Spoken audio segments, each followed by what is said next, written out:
Tai manau, galime pradėti. Tai pirmiausia, gal norėčiau pasidalinti, kaip kilo idėja būtent šiam webinarui mintis, kadangi patys Multimaxe turim nuolatos ryšį su klientais, partneriais ir incidentais. Tai incidentuose labai dažnai dalyvauja ne vien automatizuotas kodas, ar ne, kurį surandant į virusinę, tačiau ir, kaip pasakyti, yra išnaudojami tam tikri spragos, taip gal pasakyčiau. Taigi šiandien mes ir kalbėsime, kaip tas spragas aptikti, kaip jas surasti, kaip išsiaiškinti, ne, kaip matyti bendrą vaizdą vienoje vietoje, kokie įrankiai gali pagelbėti iš Multimaxe pusės tą atlikti. Taigi mūsų webinaro tema yra nuskenuoti, surasti ir užpešinti, tačiau žiūrėsim šiek tiek plačiau. Iš auditorijos norėčiau be abejo sulaukti klausimų, galbūt pasidalinti galite ir praktiką, kaip jūs su tuo kovojate. Tikrai būtų smalsu išgirsti ir galbūt pasidalinti su visais dalyviais, nes manau, kad pasidalinti informaciją, kurią kaip kovojame su kibernetiniam grėsmėm, yra aktuali visiems. Tačiau šis webinaras yra akcentuojamas labiau verslui. Taigi galime pradėti. Šiek tiek įžangos, tai pati problematika. Naudojimo pasenusi programinė įranga, ar tai būtų endpointas, taip kompiuteris vadinamas, ar tai būtų serveris, ar tai būtų programa veikianti kažkokioje aplinkoje, ar tai būtų AWS, ar tai būtų Google Cloud'as. Iš esmės skirtumo labai nėra. Jeigu programinė įranga pasenusi, yra tikrai didelė tikimybė, kad joje tikrai bus kažkokie pažeidžiamumai. Arba atrasti, arba ne. Tačiau jeigu tai yra atrasti, ar ne, tai yra daug lengviau mums tokiais kovoti, žinomoms spragom galime, reiškia, imtis tam tikrų veiksmų. Bet pagrindę, žiūrint bendrai, organizacijos tikrai turi daug programų, aišku, pagrindė yra Microsoft, ar ne, ir Microsoft labai dažnai būna taikinys. Ten Microsoft programinė įranga turi labai daug spragų, bet kalbant paprastai, tikrai organizacijos naudoja pasenusią programinę įrangą. Iš tikrųjų, vėliau paaiškinsiu, kodėl taip yra daroma. Automatizacijos trūkumas, tai tikrai ranka nepulsim iš USB atmintinės dabar bėgioti prie kompiuterių ir naujinti programinę įrangą. Tai yra mažiausiai laiko švaistymas. Aš tikrai žinau, kad tokių įmonių yra, kur jeigu tų darbo vietų skaičius yra ganėtinai nedidelis, tai patogu pagrindinės programas atsinaujinti nebūtinai bėgiojant, bet galima paleidinėti ir per nuotolį atnaujinimus tam tikrus. Bet automatizacijos tokios kaip nėra. Didžiausia baimė būna, kad padarys dar blogiau negu buvo. Reiškia, kad neveiks apskritai programinė konkreti įranga su atnaujinimu ir vartotojas tada iš vis negalės naudotis.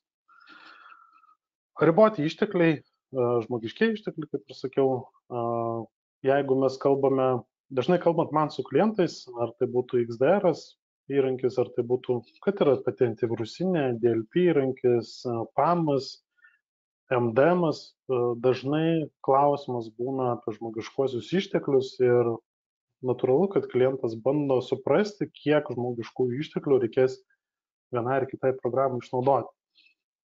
Tai bendrai kalbant, spragų ieškojime, aptikime, tai tie žmogiškiai ištekliai irgi labai svarbus. Ir tikrai meluosiu, jeigu sakysiu, kad tikrai jų nereikia. Tam reikia, bet tikrai galima smarkiai optimizuoti tą visą darbą ir be abejo parodysiu, kaip tas atrodo iš mūsų pusės. Kibernetinės grėsmės. Minėjau pradžioje, kad incidentų atveju yra labai dažnai išnaudojami pažeidžiamumai. Pažeidžiamumai gali slypėti ir Outlook'e, gali būti Apache serveryje, gali būti pritaikomas, reiškia, tam tikra tvarkyklė, kuri vėliau, reiškia, įsilaužėliui padeda pasikelti teisės, pavyzdžiui. Ar tai būtų serveris, ar tai būtų darbo vieta. Na ir kitas svarbus akcentas, ką užakcentuosiu, tai yra atsarginės kopijos. Kaip mes jas darome kaip organizacijos, reiškia, ransomware atveju tikrai esame turėję atveju, kai visa infrastruktūra užšifruoja, tai reiškia, įsilaužėlis patenka per pažeidžiamumus į vieną įrenginį, tada iš to įrenginio peršoka į domain kontrolerio serverį, na ir iš ten jau paleidžia masiškai centralizuotai tam tikrus skriptus, tai reiškia šifravimo, ir kartu papuola ir atsarginės kopijos. Tai šiandien patvirtinsiu praktikom būtent atsarginių kopijų, kaip tai yra gerosios praktikos, kaip, reiškia, reikėtų labai svarbių duomenų atsarginės kopijos laikyti ir kaip jas atlikinėti. 10 labiausiai išnaudojamų pažeidžiamumų sąrašas praeitų metų. Tai praeitais metais iš visą sąrašą, jeigu mes tai pasižiūrėtumėm, ne vien pavadinimais, bet ką jie daro, be abejo, jeigu norite, galite pasitikrinti pagal save pažeidžiamumą, bet trumpai paminėjant visą sąrašą, tai Zero Logon kaip pavyzdys yra domain kontrolerio nuotolinio kodo paleidinėjimas, tai tas labai populiaru buvo. Log4Shell tai tie administratoriams jau pažįstamas dalykas, kai web servizais bandoma patekti į vidų, ir jau ten, kai patenka, gali iš tikrųjų daryti, ką nori. VMware pažeidžiamumas, kai gali perimti, reiškia, visą kontrolę virtualių mašinų, kitaip dar žinomi hipervizoriai, Google Chrome naršyklė, Folina ir Petit po tam yra vėlgi domain kontrolerio perėjimas. Kai mes kalbame, kad ta geriausia praktika yra jau kritinių serverių neatidarinėti išorę, tai jau tas yra daugmaž žinoma IT administratoriam ir pagal nutylėjimą jie padaro tiesiog prieimą prie tam tikro, kad jungtis galima būtų tik iš tam tikro IP adreso. Dar geresnis variantas padaryti, kad būtų galima jungtis tik iš vidinių adresų, tai yra VPN, bet toli gražu tai nesustabdo pačio, reiškia, įsilaužėlio, nes jisai gali perimti vieną įrenginį, gali pavogti VPN, prisijungimą esame matę ir tokių variantų, tai pažeidžiamumai yra pažeidžiamumai ir jeigu jie nebus išnaudojami per išorę, kas iš tikrųjų labai sumažina tą pačią riziką, kai mes apribojam, kad jie gali būti vykdomi iš vidaus. Kalbant apie elektroninį paštą grėsmes, jau keli metai ta tendencija nesikeičia, praktiškai išlieka phishinimas, tai yra paprastų attachmentų siuntimas elektroniniu paštu ir ten jau nukreipiami į adresą, kur jau yra išnaudojami phishinimui, duomenų, reiškia, surinkimui arba kenkėjiško kodo paleidimui. Tas niekas nesikeičia ir tas yra išnaudojama šiai dienai elektroniniu paštu. Tai jeigu apsaugas organizacija turi pašto serveryje, tai reiškia, tuo pasirūpina būtent pašto serverio apsauga. Jeigu darbo vietos pasiekia tokie laiškai, tai dažniausiai jau saugumo produktas turi tas visas grėsmės išgaudyti. Žinoma, su phishing yra šiek tiek sudėtingiau, nes phishinimo adresai yra blacklistinami, reiškia, jie turi būti pranešami ar gamintojui, arba yra tam tikri sąrašai globalūs, kur vartotojai gali pranešti apie tam tikrus adresus. Tai su phishingu yra šiek tiek sunkiau.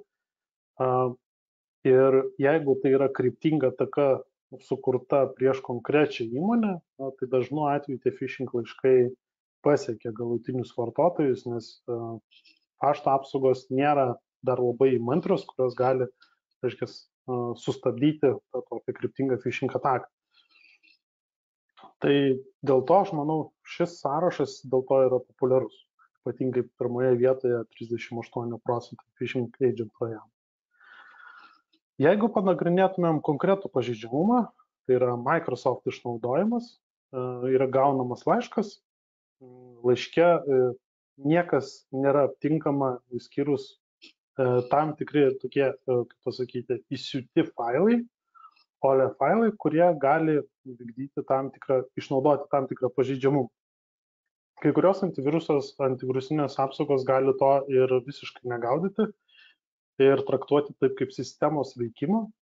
Būtent dėl to yra labai pavojingi išnaudojimai.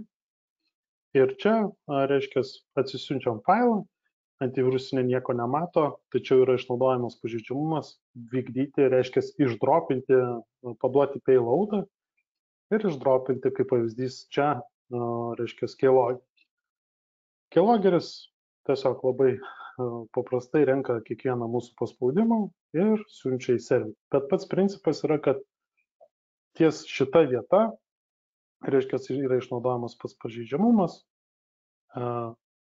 ties šita vieta gali būti bet kas. Tai yra ne vien keyloggeris, tai gali būti trojanas, kuris pilnai užvaldo kompiuterį, tai gali būti ransomware'as, kuris patekęs į kompiuterį gali bandyti plisti į kitus kompiuterius ir, reiškia, taip užkrėsti visą infrastruktūrą.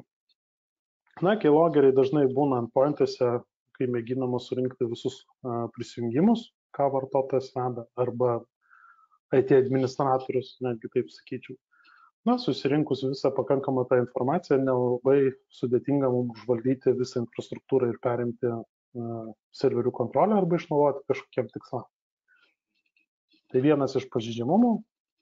Ir aš dar drįsčiau sakyti, kad tokios programos kaip Microsoft Office 2013 yra pakankamai plačiai naudojamos, Microsoft Office 2016 irgi plačiai naudojamas, todėl šios pažeidžiamumus tikrina kenkėjai, įsilaužėliai ir juos išnaudoja po šiai dienai. Kalbant, čia jau norėčiau paliesti naršyklę. Tai Google Chrome Zero Day ataka, reiškia, grupuotė, kopijuoja gerai žinomas finansinės svetainės ir siunčia vartotojams, kuriems aktuali ta informacija. Tai internete tikrai pilna duomenų bazių, kur yra konkrečių vartotojų elektroniniai paštai.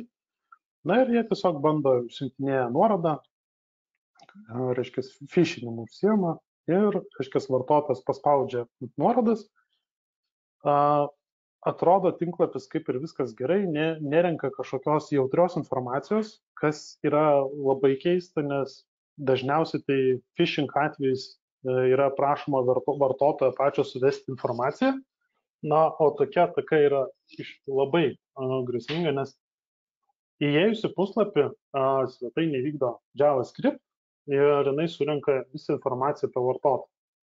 Mes, kai naršome paprasti vartotojai, tai matosi, kokią naršyklę naudojam, reiškia, kokią versiją, ir natūralu, kad įsilaužėliai matom ir to užtenka. Konkreti versija ir jeigu vartotojas atitinka, reiškia, visus kriterijus, tai yra konkreti versija, kokią naršyklę naudoja, yra paleidžiamas kenkėjiškas kodas, remote kodas būtent per naršyklę.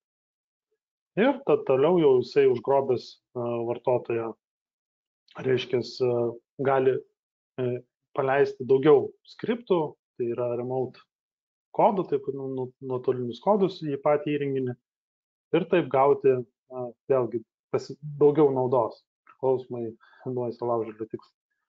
Tai net ir Google Chrome turi tam tikrus pažeidžiamus, nes dažnai akcentuojami yra Microsoft įrankiai arba tokios mažiau žinomos programos. Kitas atvejis yra Log4Shell ir čia išnaudojamas web serveris, o web serverių organizacijos tikrai naudoja, ypatingai Apache'us. Ir ten yra galimybė, jeigu veikia tam tikra versija su pažeidžiamumu, tai labai paprastai, nieko sudėtingo nėra, šiaip net internete yra informacijos, kaip tą atlikti, ką reikėtų sukonfigūruoti. Taip pat pati ataka ir atrodo taip, kad vartotojas kreipiasi į web serverį, paleidžia tam tikrą kodą, jeigu yra pažeidimus išnaudoja ir jau patenka giliau, reiškia, į pačią sistemą. Vietoj billing sistemos gali būti iš tikrųjų daug kitokių sistemų, gali būti kažkoks DVS, SRM ir panašiai. Ir gauti prieigą prie jų ir užvaldyti pilnai. Tai taip atrodo pažeidžiamumai. Norėčiau tik priminti, kad klausimus galite užduoti chat skiltyje, tad jeigu kažkas įdomu arba norite pasidalinti patirtimi, parašykite. Keliaukime prie atsarginių kopijų geroji praktika. Tai paprastai yra daromas, reiškia, konkrečių failų. Tai dažniausiai atlieka organizacija Google Drive'as arba Microsoft OneDrive'as, kur yra daromos tos kopijos. Ir dažnu atveju to užtenka. Tačiau yra trūkumas, kad jeigu darbo vietoje pasileis ransomware kenkėjiškas kodas, tai labai paprastai užšifruoja tiek patį įrenginį, tiek visas kopijas esančias OneDrive'e. Be abejo, vėlgi viskas labai priklauso ir labai daug niuansų, kaip yra sukonfigūruotas pats Google Drive'as arba OneDrive'as, nes yra galimybė atkurti ir tam tikras senesnės kopijas, bet kenkėjiškas kodas yra patobulėjęs. Prasme, jisai gali, keliavęs į OneDrive'ą, jisai gali, esu matęs variantų, kai išrina ir visą istoriją. Tai reiškia, lieka vartotojas be nieko. Kelios atsarginių kopijų vietos. Jeigu kopijų vieta yra prijungta prie bendros infrastruktūros, tai tikriausiai viena iš labai didelių problemų, nes jūs turite padaryti, kad kopija komunikuotų arba tam tikrą laiką, bet kad kompiuteriai neturėtų prieigos prie backupavimo serverio. Na ir atsarginė kopija debesijos platformoje, tam atveju, jeigu visa infrastruktūra nukrenta, paprastai tariant, dėl kažkokios priežasties, nežinau, lietus užtrumpino kriptovirusas ir labai daug priežasčių. Tad jeigu, aiškiai, antrą variantą arba paprastas scenarijus yra, kitas scenarijus yra 3-2-1 atsarginių kopijų strategija, tikiu, kad dauguma jūsų esate girdėję, tai yra daroma 3 kopijos. Tai viena keliauja į debesiją, kad jeigu nukrenta visas tinklas, mes turime viską ten. 2 kopijos keliauja į saugyklas. Vieną saugyklą galim padaryti, kad visada būtų prijungta prie tinklo, kita saugykla prisijungtų retkarčiais į tinklą. Tai 3 kopijos, bet vėlgi viskas įsivertinant, kiek tie duomenys yra svarbus.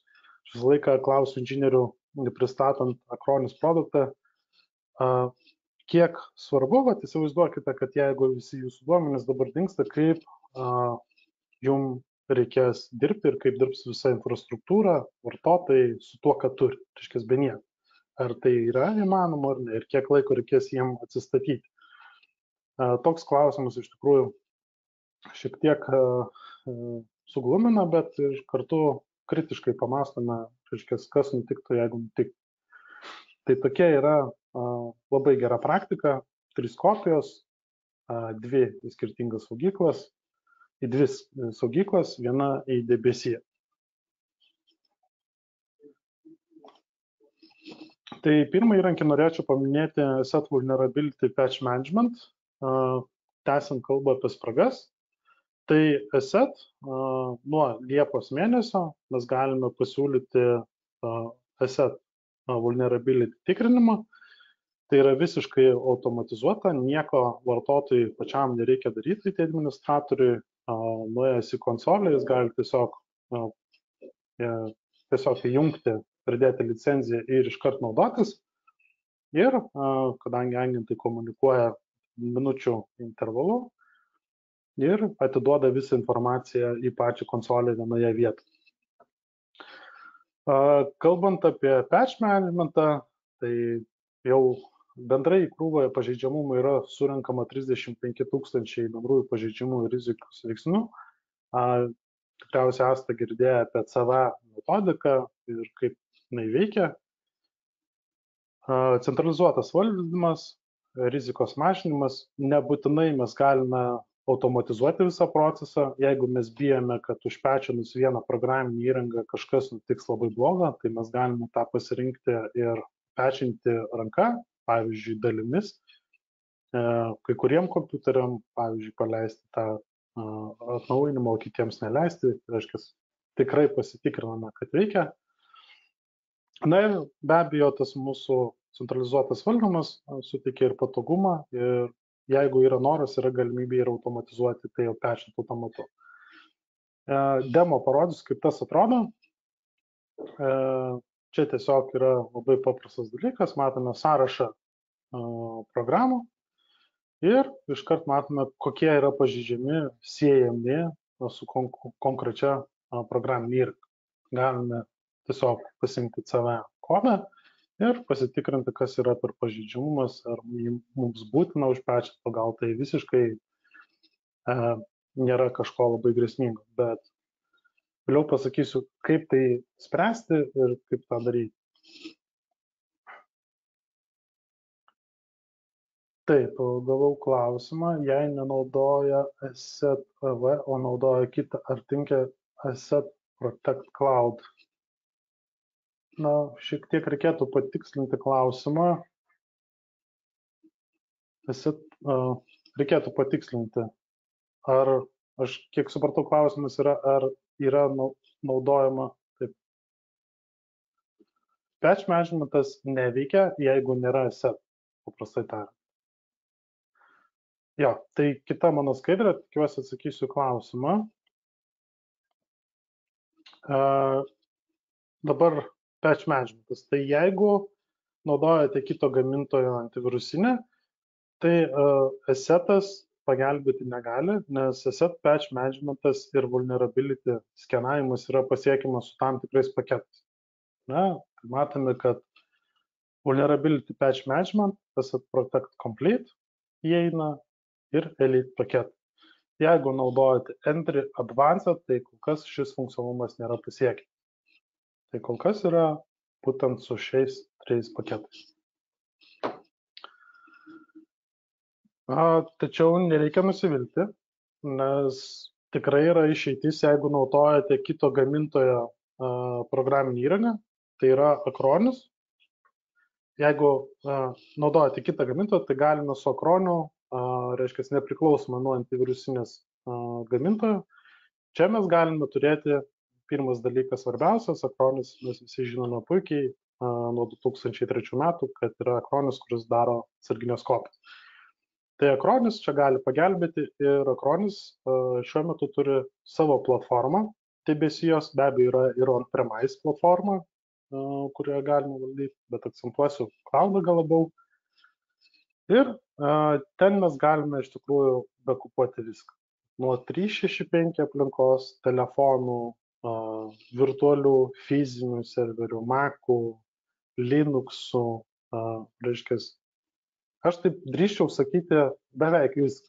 Jeigu ten labai lendame į specifiką, galbūt kai kurie variantai, bet Windows 7, Windows 8, Windows 10, Windows 11, Windows serveriai, mes galime backupuoti praktiškai visus įrenginius. Nes Acronis pirmoje vietoje tą daro. Ir jeigu mes kalbame apie kaip tas yra daroma, tiksliau, kokios konfigūravimo opcijos, dar šiek tiek gal pridėsiu apie patį cloudą. Jeigu yra valdomas Azure platformos ir ten turime labai daug serverių, kuriuos reikėtų backupuoti, arba Google serveriai, tai visus tos serverius mes galime taipogi padaryti, backupuoti. Kaip saugomos atsarginės kopijos, tai natūralu, kad yra galimybė saugoti tiek Acronis debesijos platformoje, tiek savo tinkliniam diske, kažkokiam lokaliam diske, SMB, cifai. Ir, kaip ir minėjau, yra on-premise Acronis storage, tai yra ir tokia opcija. Kalbant apie patch managementą ir pažeidžiamumus, tai įsigijus Acronį galima nepriklausomai nuo kas veikia įrenginyje, įdiegti agentą ir turėti tik patch management ir vulnerability kaip pavyzdys. Arba software inventory papildom. Tai iš Acronis pusės pademonstruos, kaip tas atrodo, tačiau Acronis yra labai paprastas šiuo klausimu. Matome patchus, matome pažeidžiamumus, o šiek tiek vėlgi parodys. Esat atveju mes skaičiuojame licenciją per įrenginį arba per pašto dėžutę. Acronis licencijavimas yra šiek tiek kitoks, kadangi tai yra backupavimo sprendimas, tai yra per gigabaitą arba per endpoint, labai paprastai. Tai yra pats vartotojas renkasi, kaip jis nori būti licencijuojamas. Jeigu ten yra smulkus dokumentai, natūralu, kad ten tikriausiai apsimokėtų per gigabaitus. Ne? Jeigu yra serveris, nežinau, NAS'as koks nors galbūt, kurį reikėtų backupuoti, tai yra galimybė per endpoint. Taip daug paprasčiau. Na ir keliaukime prie demo. Tai čia aš turiu Acronis platformą ir Acronis platforma iš tikrųjų fokusas didžiausias yra į backupavimą, kiek apsaugoti, kokie aktyvičiai, kiek backupų buvo padaryta, kas nepavyko galbūt. Yra CyberFit score'ai, tai Acronis turi savo vertinimo sistemą, jeigu yra, pavyzdžiui, kažkokių pažeidžiamumų, tai CyberFit score'as bus mažas, jeigu viskas gerai iš pačio serverio, tai bus aukštas. Tai irgi turi savo vertinimo, reiškia, sistemą. Iš alert pusės backupas gali būti taipogi nuskanuojamas nuo kenkėjiško kodo jau pačioj platformai. Vėlgi rodo, kad backupas nepavyko, galbūt kompiuteris buvo išjungtas. Iš tikrųjų tos daug informacijos, bet aš judėsiu prie pačių planų. Sudėkus pats principas Acronio dėgymo yra standartinis, aš gal neišskirčiau, yra įdiegiamas agentas į endpointą, ar tai būtų paprastas kompiuteris, ar tai būtų serveris, virtualus serveris. Yra agentas ir kai agentas yra sudiegiamas, mes galime jam parinkti planą. Ir planas susidaro, reiškia, manęs iškart klausia, ką backupuoti.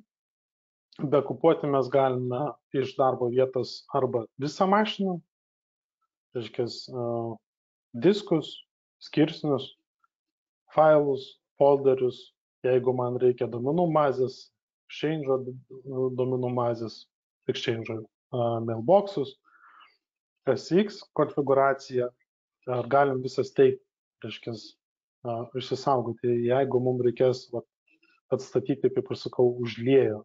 Tai toliau mes renkamės, kur yra backupuojama. Yra backupuojamas standartiškai cloud storage, bet jeigu aš norėsiu pradėti daugiau vietų, tai čia aš jau galėsiu pasirinkti, kur konkrečiai galbūt vidinį infrastruktūrą saugoti. Tai Acronis suteikia galimybę pasirinkti ne tik cloudą, bet ir lokalią kokį nors šaltinį. Kada yra daromas backupas, vėlgi geriausia praktika yra daryti penktadieniais, nes šeštadieniais, sekmadieniais dirba hakeriai, paprastai pasakysiu, vėlgi iš praktikos. Ir čia vėlgi galioja, kokius mes backupus darom. Bet jeigu mes kalbam apie serverius, darbo vietas, natūralu. Kaip ilgai laikyti? Laikyti galite iš tikrųjų to termino kaip ir galima laikyti nepriklausomai. Ta prasme, metus mes galime nurodyti. Nėra labai svarbu. Kas vyksta po backupo, jeigu, pavyzdžiui, aš moku už vietą, tai natūralu, kad aš noriu, kad išsivalytų po backupo, kad išsivalytų atsarginė kopija. Yra daug kitų nustatymų, bet bijau, kad su pačiu pristatymu netiltumėm. Čia įsijungia ir pats managementas, ko mums reikia.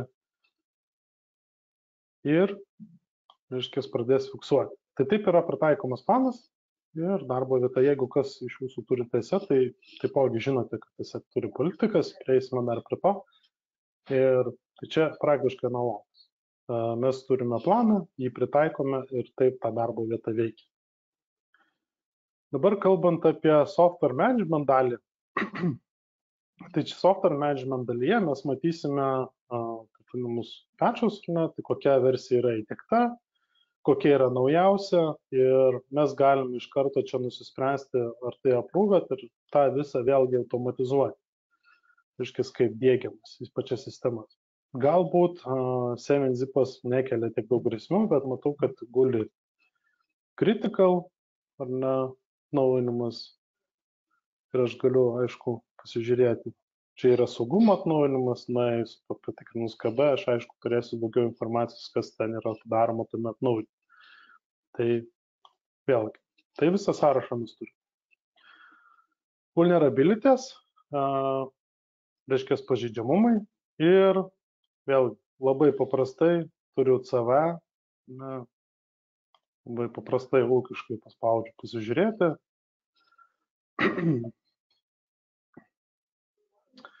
Ir matysiu, reiškia, visą informaciją, kas tai yra per pažeidžiamumas, ką jis daro ir spręsiu atnaujinti, neatnaujinti, kas konkrečiai daro. Matau, kad remote execution kaip ir nėra traukta. Bet pasigilinus, tikriausiai suprasiu, dėl ko tai tas atnaujinimas yra severity high, ir tuos atnaujinimus leidžiu. Tai jeigu aš noriu patchinti, aš pasileidžiu štai next, pasirinku mašiną, kurioje yra. Galiu pasirinkti, kaip rebūtinamas.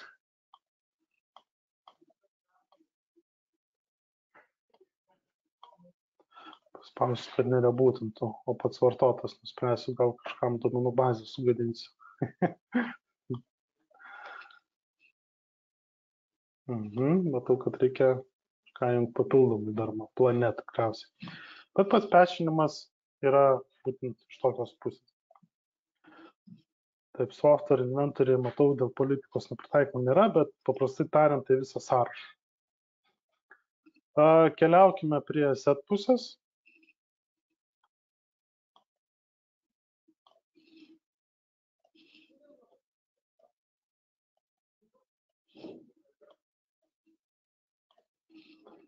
Kaip tas atrodo? Šiaip paprastai, kai yra pridedama licenzija, reikiama licenzija, mes atsidarome Open Set Protectą.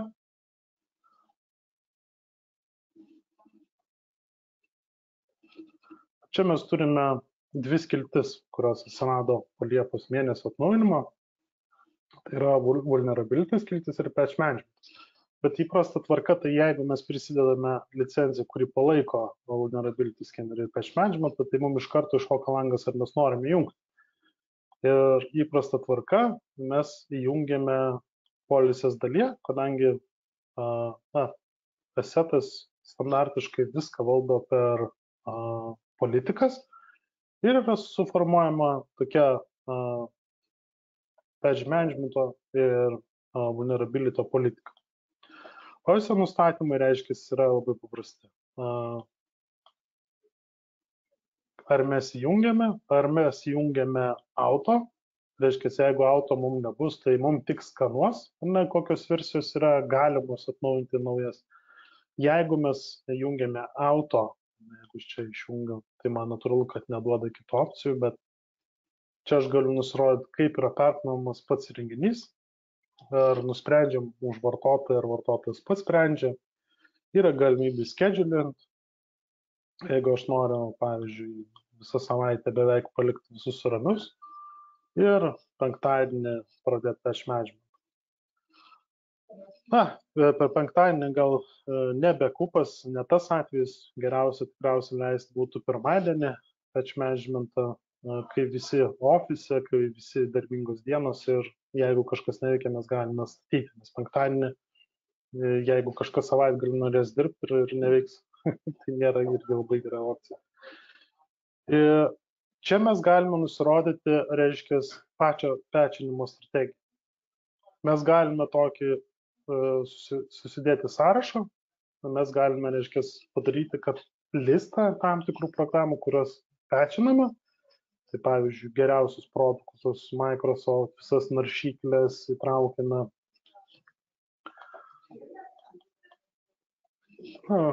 Ir čia pradedame žymėtis, kas įeina į tą sąrašą ir pečinti tik jį, o visas kitas programinius įrangas palikti ramybę. Taip, loaded. Ir pritaikus šią politiką assign dalį, jeigu pritaiko visiems, tai įsijungia tą politiką, pradeda galioti visiems įrenginiams.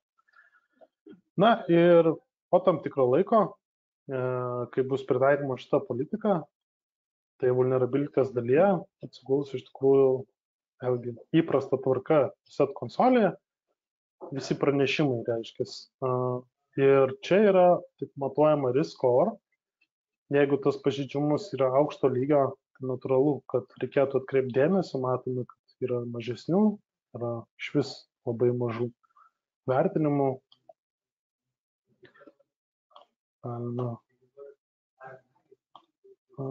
Taip, tai čia tiesiog matau, kad yra sukedžas atnaujintas pats visas sąrašas pažeidžiamų.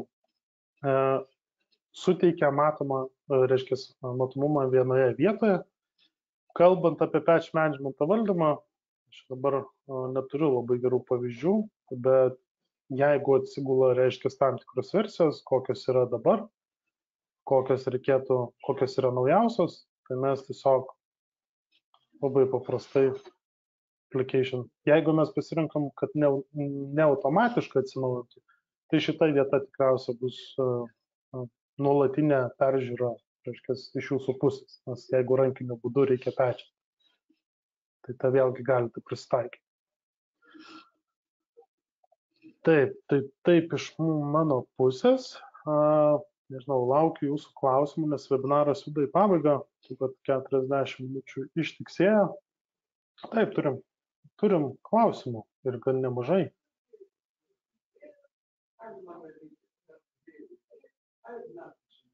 Taip. Turim įdomių klausimų. Taip, dėl kainodaros aš taip kainų nepasakysiu, nes tai yra skaičiuojamos, reiškia, šiek tiek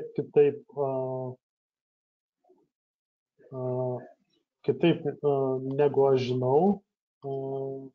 Tai tikriausiai susieksiu atskirai dėl šio klausimo, arba susieks Baltimax vadybininkas, kuris galės dėl kainų komentuoti plačiau.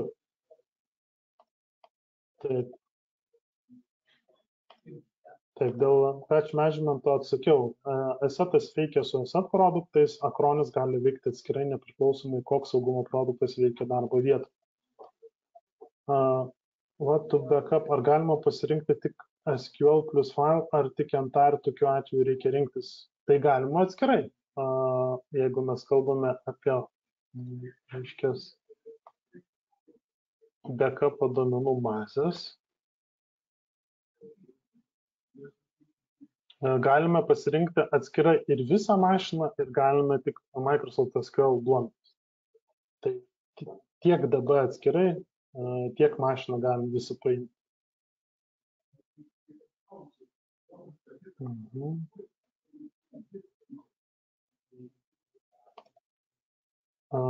Įbetėjai nori 2 variantus. Yra galimybė ir abu variantus įgyvendinti.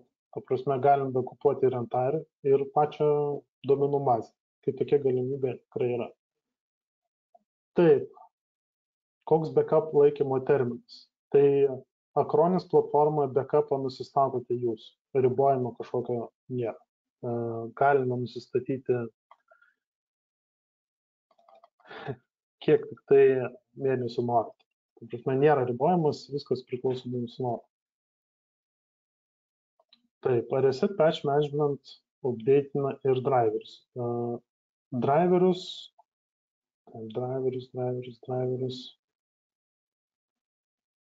Taip, dabar galvoju, driverius.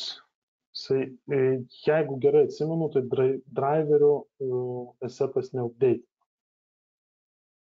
Praktiškai įsitikinęs, kad driverių neupdate'ina.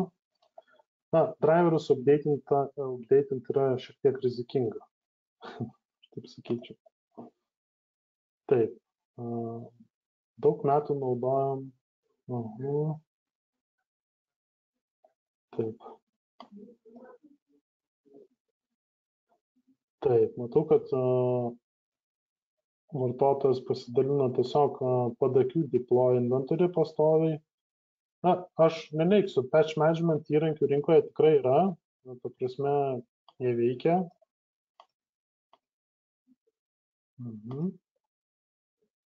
7 metai riba ar ne? 7 metai riba ar ne? Na, ribos nėra. Ta prasme, bekupavimo ribos nėra, kiek mes galime saugoti. Jeigu backup yra daromi jūsų vidinė infrastruktūra, tai vėlgi ribos nėra.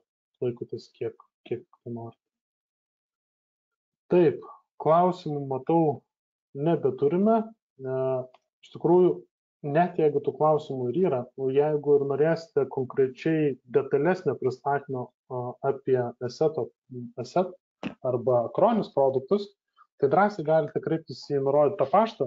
Dėl kainodaros susieksiu atskirai ir informuosiu. Aš kaip inžinierius nelabai tų kainų žinau. Ir pranešiu atskirai. Tai tiek šiandien. Norėčiau padėkoti visiems už dalyvavimą.